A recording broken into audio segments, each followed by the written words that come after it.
Olá, sejam muito bem-vindos. Voltamos aqui à análise das parábolas de Cristo. Hoje nós vamos analisar uma parábola em Mateus 18, do verso 23 ao 34. Vamos falar sobre a necessidade do perdão. Mas antes, vamos ver um pouco o contexto das discussões que estavam acontecendo ali. Então, vamos lá, acompanhe comigo, abre sua Bíblia para nós entrarmos aqui nessa análise. Lá no verso 15, Jesus está tratando com os discípulos sobre como tratar alguém que ofende o outro.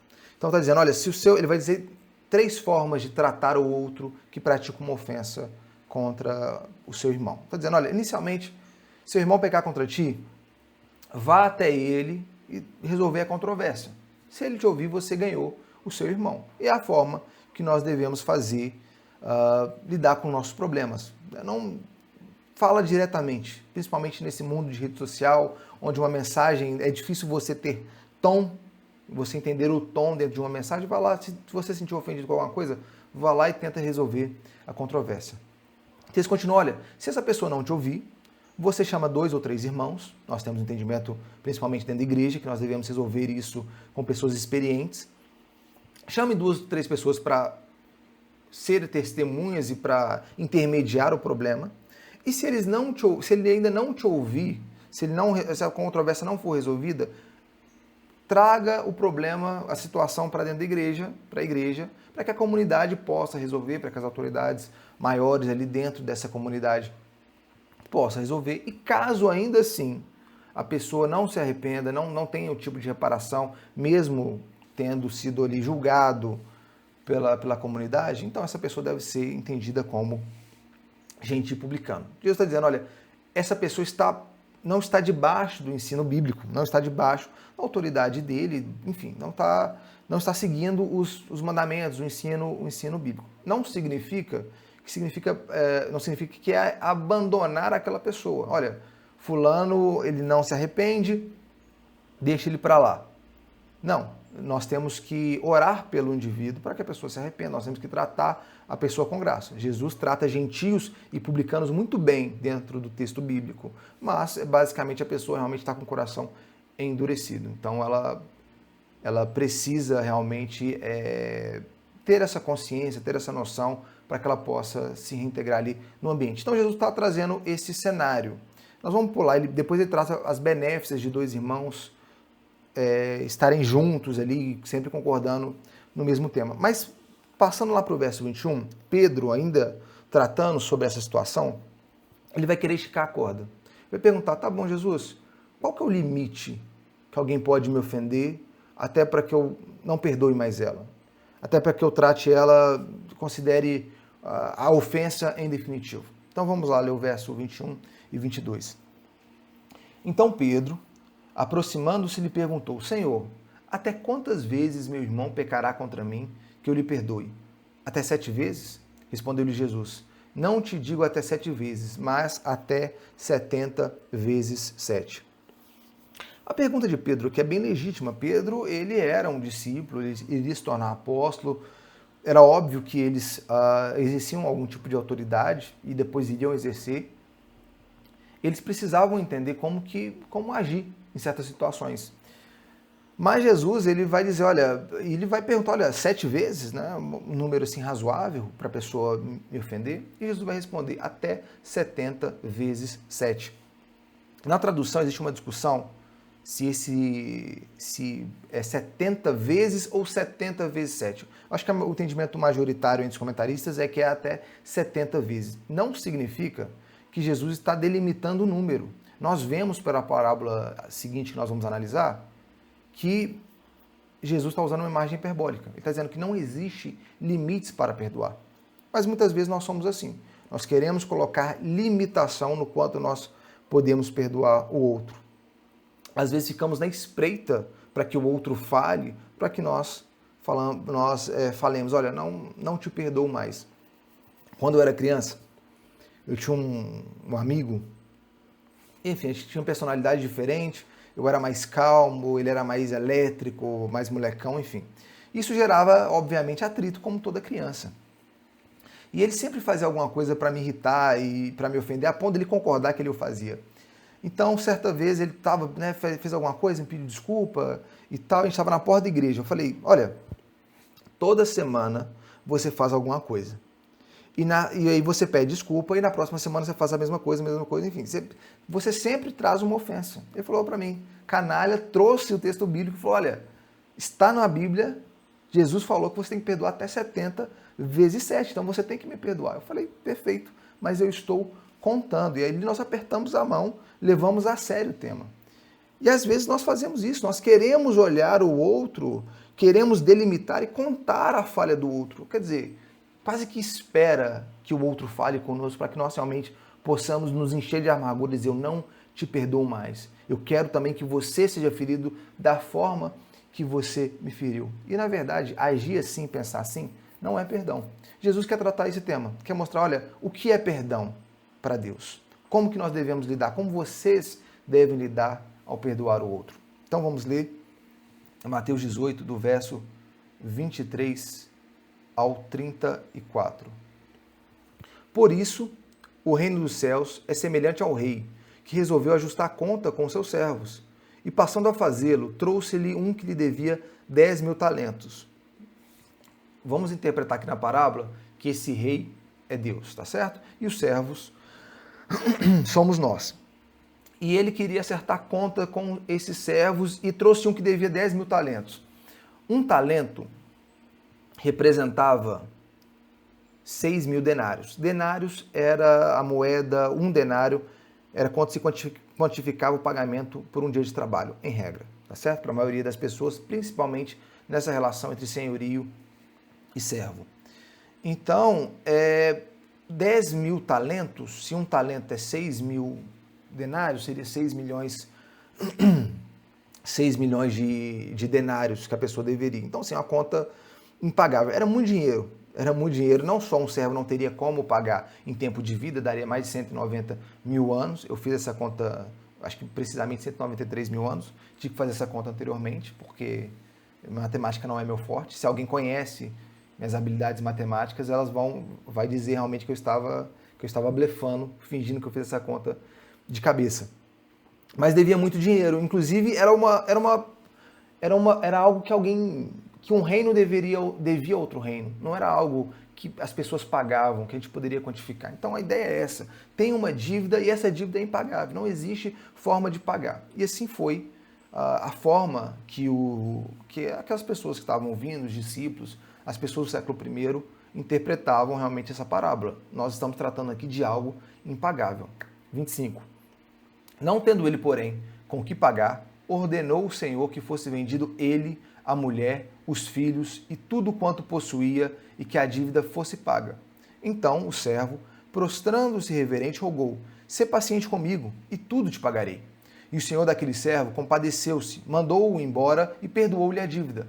Saindo, porém, aquele servo, encontrou um dos seus conservos que lhe devia 100 denários. 100 denários é o pagamento aí, mais ou menos de 4 meses. Alta, mas pagável. Continuando. E agarrando, sufocava, dizendo, paga-me o que deves. Então o seu conservo, caindo-lhe aos pés, lhe implorava, sê paciente comigo e te pagarei. Ele, entretanto, não quis. Antes, indo-se, o lançou na prisão, até que saudasse a dívida. Vendo seus companheiros o que se havia passado, entristeceram-se muito e foram relatar ao Senhor tudo o que acontecera. Então, o seu senhor, chamando, lhe disse, servo malvado, perdoei-lhe-te aquela dívida toda, porque me suplicastes. Não devias tu, igualmente, compadecer-te do teu conservo, como também eu me compadeci de ti? Indignando-se, o seu servo o seu senhor o entregou aos verdugos, até que lhe pagasse toda a dívida. Assim também, meu Pai Celeste vos fará, se do íntimo não perdoares cada um do seu irmão. Cada um a seu irmão. Então, nós temos, o ser humano ele tem um senso de justiça muito aguçado, certo? Nós temos a percepção muito grande, principalmente quando a ofensa é contra nós. Por que nós temos esse senso de justiça? Nós somos a imagem e semelhança de Deus. E alguns dos atributos divinos, eles são comunicáveis para nós. E Deus, ele tem, vamos dizer assim, ele é um Deus justo. Ele é um Deus que se ira contra o mal. Ele tem realmente esse caráter santo em que ele odeia o pecado, odeia o mal e deseja punir o mal. Também nós temos esse tipo de concepção, mas para nós é uma concepção meio deturpada. Porque nós temos uma concepção de justiça que funciona muito quando nós somos ofendidos. Quando nós somos ofensores, nós, talvez misericórdia, né? A gente quer um pouco de graça. Se nós formos analisar um pouco da história e vermos os primeiros códigos, nós conseguimos perceber o código de Uco, nós estamos falando aí de 2000 a.C., antes do código de Hammurabi, antes da lei de Moisés, nós vemos o ser humano tendo essa percepção realmente de justiça, de, vamos dizer assim, tipificar condutas como, olha, fulano roubou uma cabra, roubou um jegue, praticou algum mal contra o outro, algum tipo de violência que seja, existia punições. Punições essas muitas vezes desproporcionais. Você fez isso, morre. Você fez aquilo, arranca o braço. Então o ser humano, desde os primórdios mesmo, que nós conseguimos entender por sociedade, conseguimos datar algum comportamento, nós vimos que o ser humano tem, reproduz de alguma forma, um senso de justiça. Senso de justiça esse levemente deturpado, tá certo? Levemente assim, sendo um eufêmico aqui. Nós temos esse senso de justiça deturpado. E Deus está tratando aqui que nós, na verdade, que somos os grandes ofensores. Que quando o outro nos ofende, nós devemos tomar em consideração a nossa condição. Que nós devemos a Deus muito mais do que o outro deve a nós.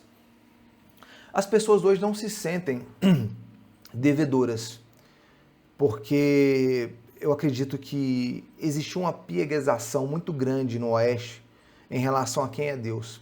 Estava vendo uma aula do John Clenning, é um pastor luterano, vendo algumas aulas dele sobre Levíticos.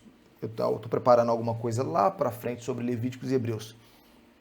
Mas John Clenning, conversando com outro pastor e nos relatando, né, nas aulas, ele vai dizer, olha, o Oeste parece que perdeu a noção do santo, daquilo que é santo.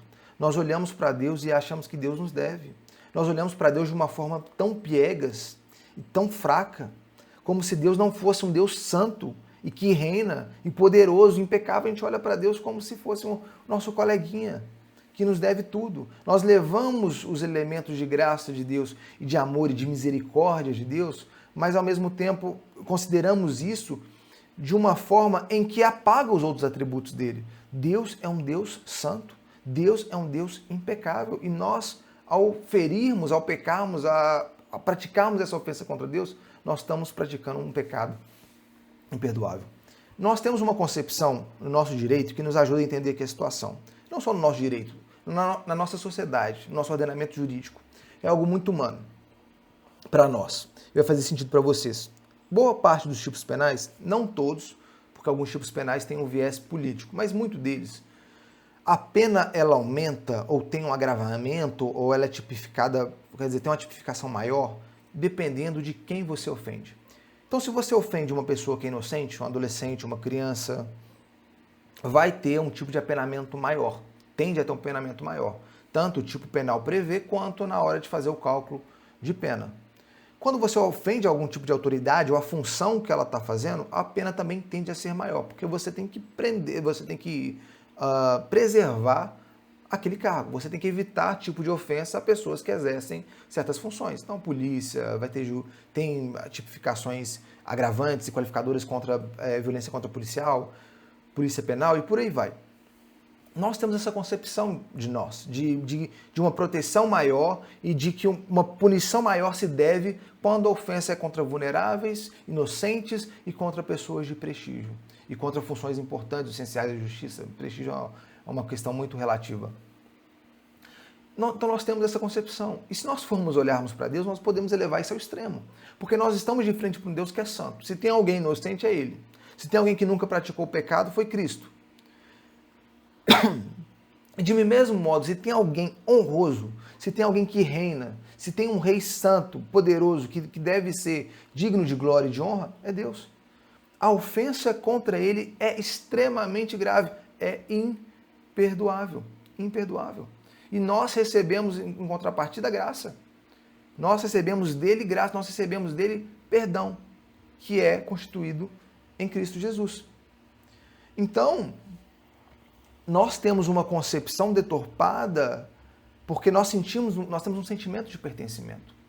Que muitas vezes nós pensamos, olha, para nós misericórdia, mas para o outro a espada. E muitas vezes esse tipo de sentimento de não perdoar traz consequências práticas para nós, ruins. Nós somos exortados a perdoar, mas também existe, vamos dizer assim, consequências na nossa vida, na nossa psique, quando nós não perdoamos o outro, guardamos aquele tipo de amargura. Eu estive num processo, uns anos atrás, participei de um processo, não vou entrar em pormenores, porque não é relevante aqui, mas alguém tinha sido ofendido e a pessoa queria buscar uma reparação pelo que havia acontecido. E nesse processo de reparação, ela ficou extremamente amargurada, extremamente obcecada, vamos dizer assim, revoltada com a pessoa que havia ofendido ela. Muito, muito mesmo. A ponto de que, nesse processo aí de 1 ano e meio, 2 anos, ela havia perdido emprego, ela se divorciou e ela, inclusive, tomava remédios, porque ela tinha uma obsessão muito com o processo e com a reparação. E ela teve consequências práticas gravíssimas na vida dela.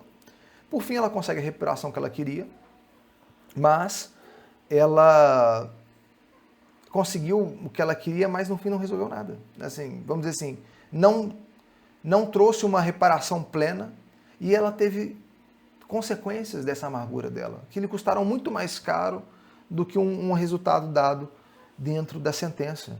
Tem essa frase comum de que ter amargura é tomar o veneno e esperar que o outro morra. É basicamente isso. Nós, muitas vezes, estamos preocupados com quem nos ofende, às vezes a pessoa que ofende nem liga. Nós estamos lidando com narcisistas, pessoas que não têm nenhum senso de coletividade ou de simpatia, enfim, e nós internalizamos aquilo, queremos que o outro sofra e ele não vai sofrer. Né? Então existe a questão prática, a questão interna de como a falta de perdão nos afeta. Esse conceito de perdão, ele é algo muito difícil na sociedade. Talvez um dos ensinos de Cristo mais complicados para a cultura secular entender. Uma vez, uma discussão na internet, eu não sei porque que eu fui dar a minha opinião na internet, amadorismo puro, mas eu tinha uma discussão lá em algum lugar e uma pessoa estava relatando uma ofensa que ela havia recebido dos seus parentes ao longo da vida, que ela se sentiu abandonada, se sentiu largada e agora os seus irmãos mais novos queriam a ajuda dessa pessoa, e ele simplesmente decidiu que não iria ajudar. O que ele queria com isso era basicamente receber legitimidade da internet, né? Louvor da internet, dizendo, não, você está no seu direito. Eu fui para um caminho diferente, tentei ser amigável e gentil e mostrar talvez as benéfices do perdão, como o perdão ele pode ser algo bom, ele poderia ser algo libertador. E eu fui recebido não por essa pessoa foi tranquila, mas assim, pela comunidade em geral, né, dos que estavam comentando, com uma certa, vamos dizer assim, com deveras violência, com deveras agressividade. O conceito de perdoar uma ofensa, quer dizer, deixar para lá, é algo muito difícil para nós, porque nós não nos vemos como violadores de nada. Nós nos vemos como, vamos dizer, eu tenho direito. E sentimento de pertencimento, eu tenho direito e você violou o meu direito.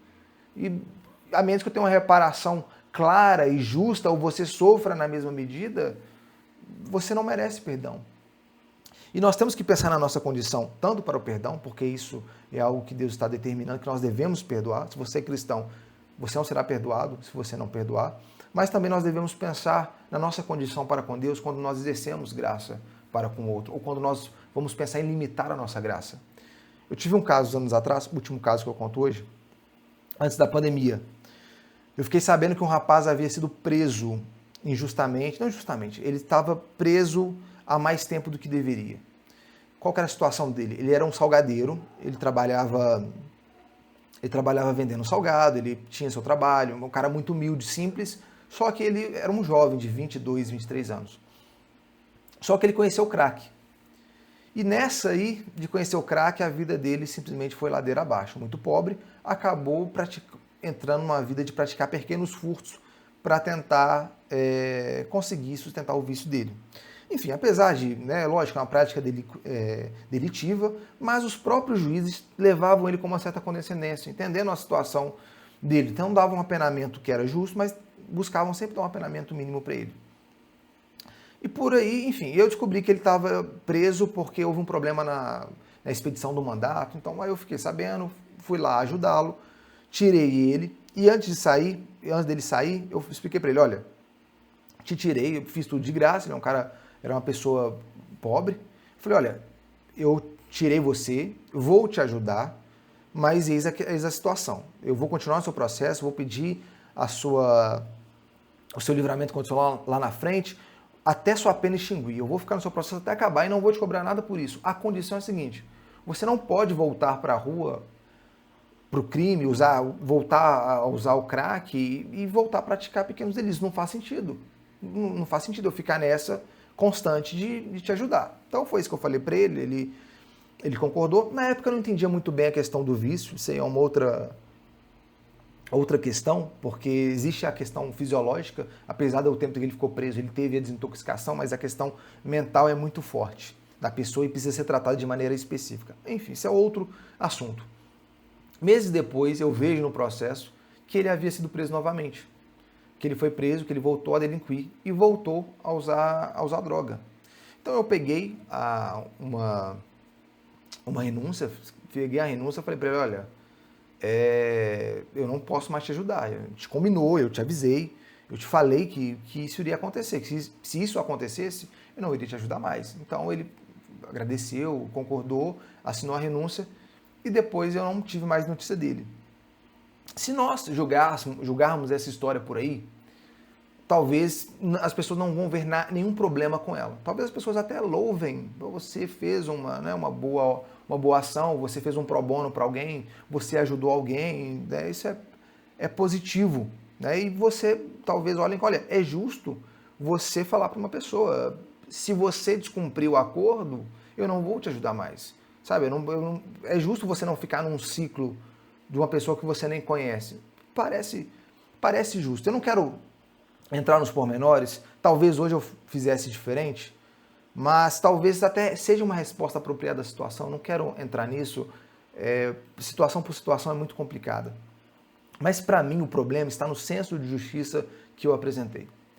Essa ideia, na minha cabeça, eu fui muito rápido em ser definitivo, falar, olha, eu coloquei termos que não foram colocados a mim em minha vida, principalmente na minha relação com Deus.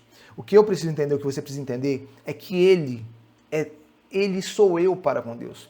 A forma que Ele se comporta é a mesma forma que nós nos comportamos para com Deus.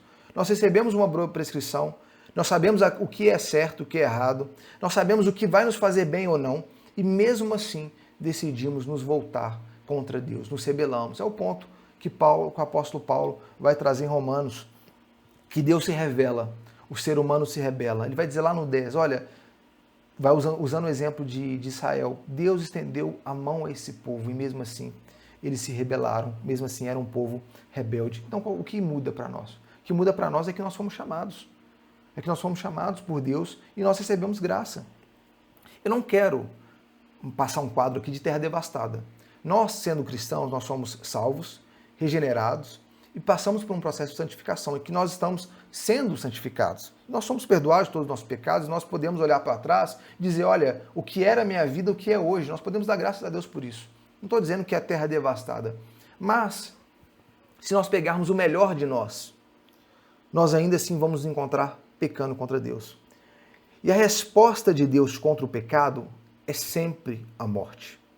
Todavia, a morte essa que foi desviada, morte essa que era merecida para nós, foi desviada em Cristo, alguém que é inocente, para que nós então pudéssemos ter vida. Então Deus nos perdoa dos pecados que nós cometemos e que nós iremos cometer. E muitas vezes nós não tratamos com a mesma graça as outras pessoas. Olha, é aquela coisa, caso a caso é muito complicado. Tudo bem, mas o que nós devemos considerar?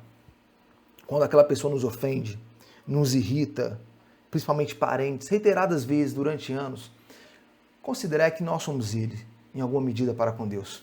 E que nós somos os maiores ofensores. E que se não fosse a misericórdia de Deus, nós não teríamos nossos olhos abertos. Não conseguiríamos ver beleza nele. Que nós também somos teimosos. E Deus não nos tratou com esse rigor. Nos tratou e nos trata com extrema misericórdia.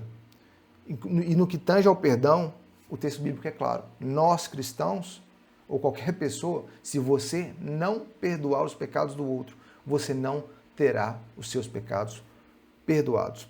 Então é isso. Essa é a análise da parábola sobre a necessidade do perdão, parábola do credor incompassivo. Encerramos por aqui. Fiquem com Deus e até a próxima.